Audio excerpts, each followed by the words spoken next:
தனித்தமிழர் மறுமலர்ச்சி கழகத்தின் தலைவர் சீரியூர் செல்லப்பாண்டி அவர்கள் கட்சியின் கோட்பாடுகள் பற்றி மக்களுக்கு எடுத்துரைக்கும் காட்சியை காணலாம். தனித்தமிழர் மறுமலர்ச்சி கழகம் ஆரம்பித்த நோக்கம் பல்வேறு தரப்பிலும் அலைபேசி வாயிலாகவும் சில முகநூல் வாயிலாகவும் சில கேள்விகள் எழுப்பப்பட்டு வருகிறது. எத்தனையோ மிகப்பெரிய அரசியல் தலைவர்களும் ஜாம்பவன்களும் நடிகர்களும் கட்சி ஆரம்பித்து காணாமல் போய்விட்டார்கள். நீங்கள் சாதாரண ஒரு குக்கிராமத்தில் பிறந்து ஒரு கட்சியை ஆரம்பித்து இருக்கிறீர்களே, உங்களால் என்ன செய்ய முடியும், என்ன சாதித்து விட முடியும் என்று பல விமர்சனங்கள் நம்மை நோக்கி வந்து கொண்டிருக்கின்றன, எழுப்புகிறார்கள்.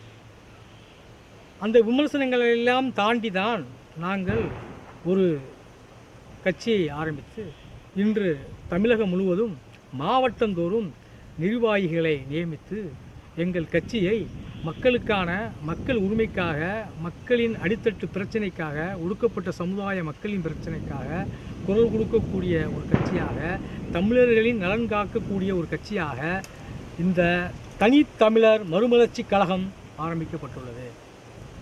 தனித்தமிழர் ஏனென்றால் இன்று தமிழகத்திலேயே பூர்வீக குடிகளான பல்லர், பறையர், யாதவர், அகமுடையர், பிள்ளைமார், மறவர் என பல்வேறு சம்பந்தப்பட்ட ஜாதி அமைப்புகளான பூர்வீக குடிகளாகிய நம் தமிழ் குடிகள் இன்று கலப்படம் செய்யப்பட்டு ஆந்திராவிலிருந்து, கர்நாடகாவிலிருந்து, மற்ற மாநிலங்களிலிருந்து இங்கே குடியேறிய சில மனிதர்கள், சில சாதியை சார்ந்தவர்களும் இங்கு நாங்களும் தமிழர்கள்தான் என்று தமிழர் என்று சொல்லிக் கொண்டிருக்கிறார்கள். ஆனால் பூர்வீக குடியான தமிழர்களினான வரலாற்று சிறப்பு, தனிச்சிறப்பு இன்றும் மறைக்கப்பட்டிருக்கிறது. எங்களுடைய கலாச்சாரம், தமிழ் அன்னையின் புகழ், நாங்கள் வாழ்ந்த அந்த போர் முரசு, எங்கள் வீரம் என பலதரப்பட்ட அடையாளங்களும் இன்று அளிக்கப்பட்டு வருகின்றன.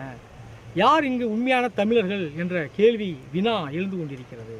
அதனால் எங்கள் பூர்வீக குடிகளான, எங்கள் சாதி குடிகளான எங்கள் குடிகள், எங்கள் தமிழ் குடிகளின் தனிச்சிறப்பு, தமிழ் தன்மை இன்று அழிந்து கொண்டிருக்கிறது.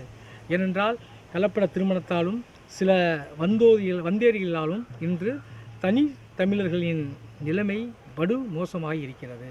யார் இங்கு தமிழர்கள் என்ற ஒரு சந்தேகமும் எழுகின்றது.